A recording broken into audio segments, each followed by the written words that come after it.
Bon dia a tothom.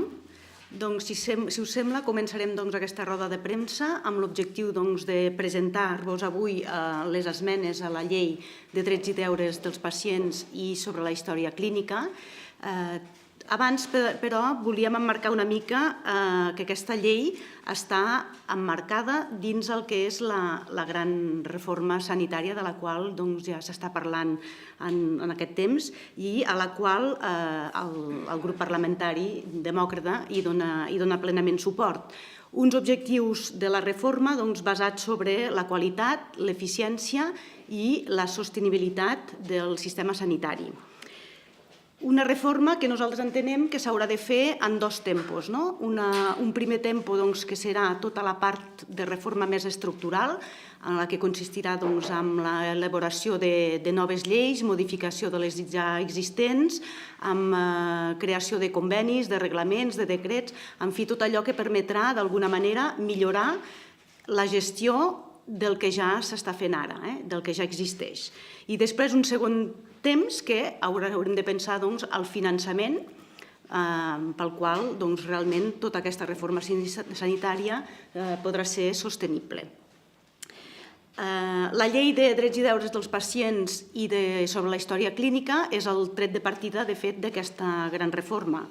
És una de les lleis molt importants, bàsica, pot ser, perquè d'alguna manera regula el marc legislatiu que actualment ve a cobrir un buit legal existent en relació a tot el contingut que comporta la llei, en quant a drets i deures dels usuaris del sistema sanitari, eliminant així la situació d'indefinició davant d'aquelles situacions que els poden afectar. També regula els deures dels professionals, perquè si bé tenen un codi deontològic que ara funciona, és important també tindre-ho en el marc d'una llei i després tot el sistema de la història clínica compartida. La història clínica compartida el que ve a regular defineix i regula la història els registres que cada pacient hauran de tenir. És un registre, bàsicament, consisteix en què els metges, els seguidors d'aquests pacients hauran d'efectuar un registre que serà compartit per tot el col·lectiu sanitari, metges, infermers, quan es tractarà de l'hospital o mestres d'urgència, i que ha de facilitar també la coordinació entre tots aquests professionals. I d'alguna manera això ha de venir a resoldre un tema de comunicació i informació, de vegades de despeses duplicades o de tractaments o de proves també que es dupliquen per manca d'informació i a la llarga també hauria de ser un benefici en quant a la despesa del sistema sanitari. En quant als drets dels usuaris, aquí aquesta llei ve a regular els drets a la informació i a la documentació, definint els criteris de gestió, reconeix els drets i el respecte a l'autonomia i a la intimitat de la persona, explicita els drets de la persona a rebre una atenció integral i estableix requeriments per dur a terme projectes de recerca amb les màximes garanties, de recerca científica, estaríem parlant, i després acaba regulant també els drets i els deures dels professionals sanitaris. Pel que fa a les esmenes que presentem nosaltres quant al grup parlamentari demòcrata, és un total de 8 esmenes. Entenem que aquesta llei és una llei necessària, però alhora és clara i entenedora, i aquestes 8 esmenes venen a aportar una millora o alguna clarificació en relació al contingut de la llei. En primer lloc, trobaríem una esmena en quant al títol, perquè és cert que parla de drets i deures dels pacients. Després, quan llegim la llei, ens n'adonem que no sempre estem parlant dels pacients, sinó també que aquests pacients és un terme més general que hauríem d'emprar, que hauria de ser més dels usuaris del sistema sanitari, perquè no en tots els articles són únicament i exclusivament els pacients els que en tindran dret. Després, en l'exposició de motius també ens ha semblat important afegir-hi el tema de criteri de primacia de la persona per damunt de l'interès de la societat. En quant a l'article 1, el primer article, aquí aportem unes noves definicions. L'article 1, si coneixeu una miqueta la llei, és el que fa una mica les definicions de tots aquells aspectes importants o que en tot cas hem de definir amb un criteri comú perquè tothom els entengui igual. Llavors hi ha un recull de definicions. Nosaltres aquí hem portat algun aclariment en quant a aquestes definicions. I després ens n'aniríem a l'article 22, en què parla de l'atenció espiritual. Aquí també hi hem fet alguna petita esmena, i el del 49 dels deures dels professionals, en coherència amb els deures dels usuaris del sistema. I finalment, per acabar, un punt potser així més de millora i també que a nosaltres ens ha semblat important de clarificar seria el de regular les càmeres de vigilància en quant a l'article 26, que seria l'abast del dret a la intimitat. I en quant a la llei, la veritat és que ja veieu que no hi ha moltes esmenes, és una llei que compartim, que la veiem necessària. Això no vol dir que no hi pugui haver el debat amb els altres grups parlamentaris per millorar-ne el contingut. Gràcies. Sí.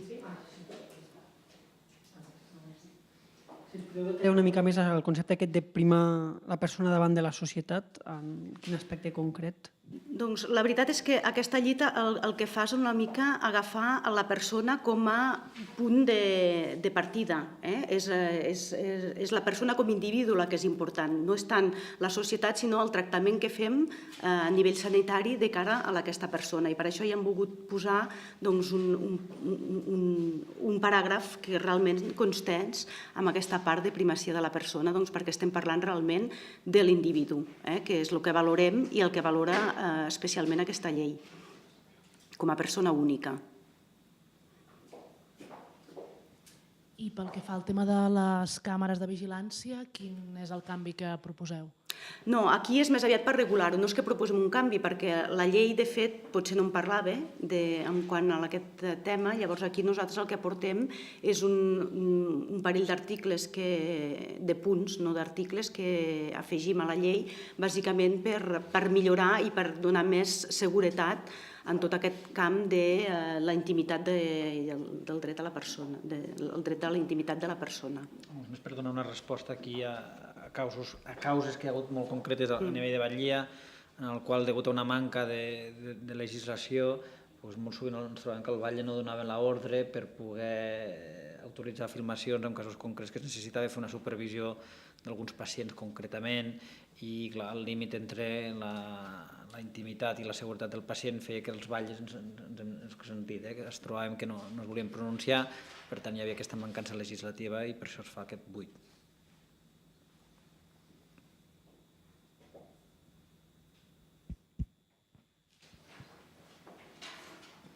En quant a l'atenció espiritual, no sé si estarien oberts a tenir en compte la diversitat religiosa. De fet, jo penso que el que és l'atenció espiritual ja estem parlant de l'atenció bàsicament religiosa. No sé si et volies referir a la diversitat cultural. La diversitat cultural, de fet, és un concepte molt més ampli que no només l'atenció espiritual. I aquí penso que és un tema que tindrem a debat al moment de la comissió legislativa, perquè també hem d'acotar quines són les possibilitats també com a país i els drets i deures que ens imposem nosaltres mateixos, però sense deixar d'atendre realment aquesta espiritualitat, que és el que, de fet, ja és el que es ve fent. A l'hospital ja ho estan atenent, això, vull dir que ja està en compte. L'altre és com ho regulem nosaltres a nivell legislatiu per no fer que tampoc això no sigui una càrrega de recursos tant humans o econòmics suplementaris. Llavors, és un punt... Però estarien oberts a obrir-ho a altres religions? A obrir l'atenció? És que aquí tampoc la llei en cap moment marca quina és l'atenció espiritual ni de catòlics ni de... no ho marca. Per tant, és que ja dona una possibilitat d'obrir-ho a diverses religions, la mateixa llei.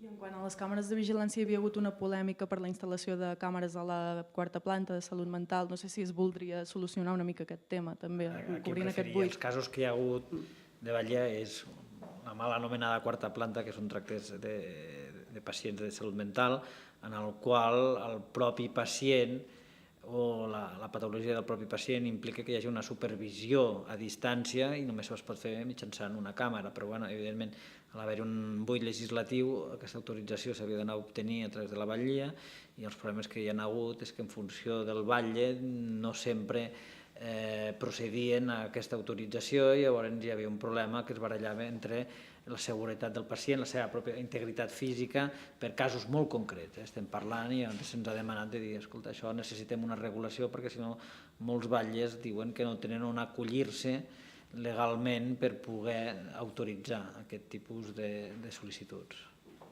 Per tant, es legalitzaria la instal·lació de càmeres, però només a la planta de salut mental? No és legalitzar, és regularitzar, que és molt diferent. Però només a la planta de salut mental?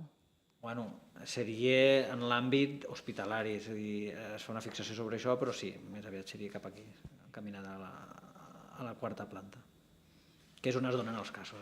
Crec que hi hauria un altre cas, que és la planta on hi ha l'habitació pels presos, però ja sí que hi ha una instal·lació, ja no posa dubtes, perquè estan arrestats normalment, i llavors sí, es focalitza a la quarta planta.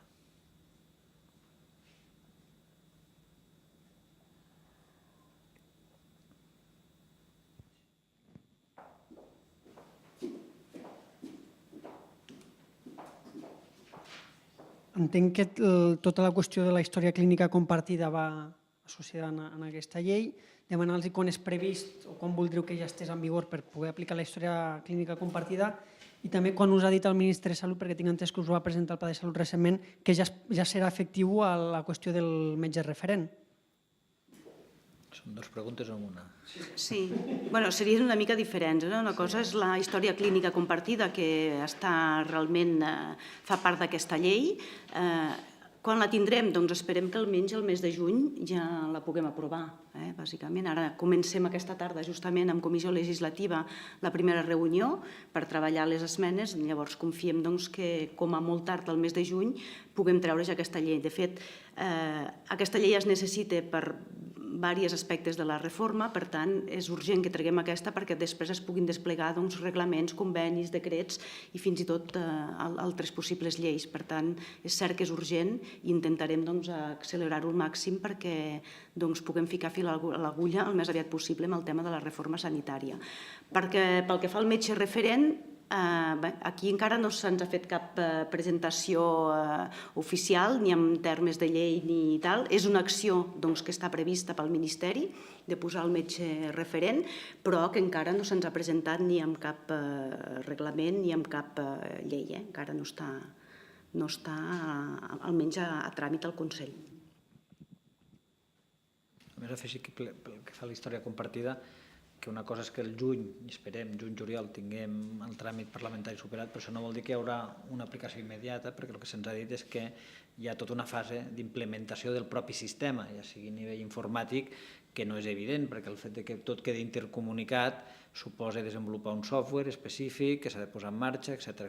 Per tant, una cosa és que ja hi hagi les eines legals perquè el SAS ho pugui tirar endavant i l'altra és que veiem la realitat efectiva funcionant, que potser trigarà un cert temps més, un temps que no vull posar una data, però sí que hi ha un desplegament que no es pot evitar, és inevitable. També voldria saber quina és la vostra postura envers la segona opinió mèdica i si estan disposats a regular-la o si està previst regular-la en el marc d'aquesta llei.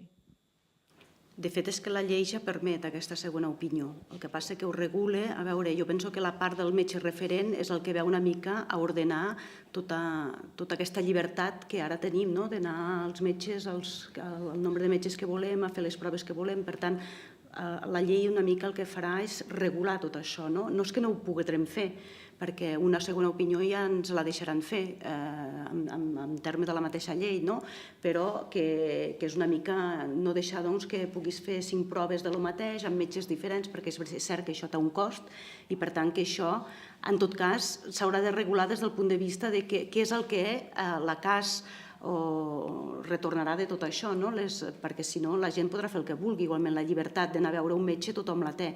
Ara, que sigui a despesa del particular o a despesa de la casa, això és el que s'ha de regular. Sí, això és important, de que ningú impedeix que puguis fer el que es feia fins ara. El que es tractarà aquí és del reembols, és a dir, el que assumirà el sistema si no respectes el sistema de passar pel metge referent. Si tu decideixes anar de seguida amb un especialista o demanes 3 consultes, ningú t'ho impedirà, però a la cas no ho assumirà. El grup liberal, ara que ens ha fet també una roda de premsa parlant de les seves esmenes, proposava una per la mort digna. No sé si vosaltres hi donaríeu suport o què en penseu.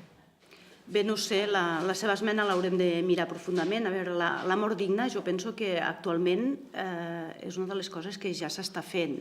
A nivell del centre hospitalari és cert que una persona malalta en fase final ja se l'està acompanyant perquè al final de la seva vida sigui el més digne possible. Jo penso que això, bàsicament el que ve a fer la llei és posar per escrit coses que ja s'estan fent actualment. El que passa que està donant un marc legislatiu que actualment potser no hi és. I aquesta és la importància d'aquesta llei. El PS també va proposar unes esmenes que van en la línia que els familiars directes de malalts hospitalitzats tinguin dret a una baixa i que percebin íntegrament el sou. Quina seria la vostra posició envers això? Estarien disposats a negociar-ho? A veure, jo penso que aquesta esmena no estava tan feta en el marc d'aquesta llei, sinó que seria una esmena que hauria d'anar amb una disposició final per canviar un article del Codi de Relacions Laborals. El Codi de Relacions Laborals sabeu que és una proposició de llei que estem treballant des del grup parlamentari demòcrata i penso que, si de cas, l'haurem de discutir aquí, que la proposta és, en tot cas, a estudiar-la i a poder-la discutir dins el Codi de Relacions Laborals. La veuen bé, però a priori? A priori no la veiem malament. Ara hem de veure ben bé l'enfoc que li volen donar i com es pot fer, perquè això es fa en diversos països, s'està fent. Ara cal veure aquí com ho acotarem nosaltres o com ho podrem acotar com a país també, que podem arribar a assumir.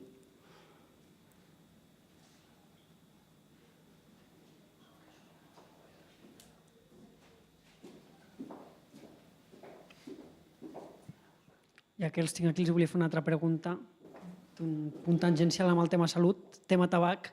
Aquest cap de setmana hi ha hagut talls a la RN20 per part dels estanques francesos, denuncien que Andorra és un paradís per al turisme fiscal, diuen i demanen a l'executiu francès que posi fi a aquest mercat paral·lel, tant pel que fa a la compra transfronterera com al contraban.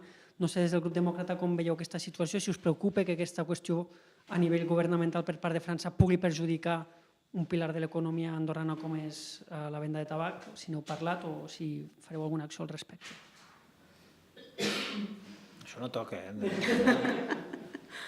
A veure, jo que soc francòfon i he estudiat a França, diria que no és la primera. El problema que tenim és que és la memòria curta i d'aquestes accions n'hi ha hagut unes quantes i no sé, un moment també em sembla que hi havia els pagesos que s'hi van posar. Per tant, és una manera que tenen a França de reivindicar-se perquè en eleccions, no ens enganyem que un mes hi ha la primera volta de la presidència francesa i influència directa amb el govern jo crec que poca, perquè el govern que hi ha ara té els dies comptats. Per tant, és un cop de força, de mediatització, però fent memòria, i no és el primer cop que hi ha hagut aquestes queixes, sobretot a la zona de Tarrascon, de la Gallesa, i es reivindiquen. Però és que és obvi, només cal veure, un cop que passem la carretera, la RN20, passat Tarrascon, tots els comerços estan molt morts per culpa o degut al procés de gent que puja cap a Andorra, ja siguin de gasolineres, de bars, hi ha hagut una desafecció important. Llavors, clar, jo aquí no veig quin problema podem tenir nosaltres. És més aviat que si França té una tassa impositiva que supera o triplica la d'Andorra, difícilment nosaltres